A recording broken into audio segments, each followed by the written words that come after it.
Ang intense ng mga kaganapan ngayon sa abot kamay na pangarap sapagkat manginginig sa takot si Moira dahil sa mangyayaring hindi niya inaasahan. Dito nga ay mahuhuli siya sa akto ni Annalyn habang kinukuha niya ang pera ni Doc Robert kaya naman ay wala nang ang takas si Moira at hindi nito malaman ang kanyang gagawin. Samantala ay masisira ang mga plano ni Moira dahil sa makakabanggaan ni Bala Hadja si Annalyn at dito nga ay mukhang namukan nga daw siya nito. Bigla namang tatawag si Giselle kay Doc Robert at tatanungin nga siya nito kung kasama na nga daw ba niya ang kanilang tatay Pepe.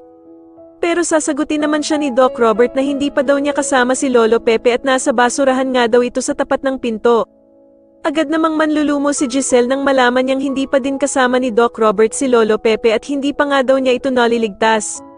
Samantala ay mukhang lalaki ang chance ni Lynette na makatakas sa mga tauhan ni Moira dahil sa makikita siya ng kanyang kaibigan na si Doc Enriquez. Subalit magbabago nga ang isip ng mga dumukot kay Lynette at dito nga ay hindi na pera nito ang gusto ng mga tauhan ni Moira, kaya naman ay magpapagawa na naman sila kay Lynette ng iba. Sa kabilang banda naman ay laking gulat nila Nurse Ibon at Doc Enriquez nang makita nilang dalawa si Moira sa loob ng palengke.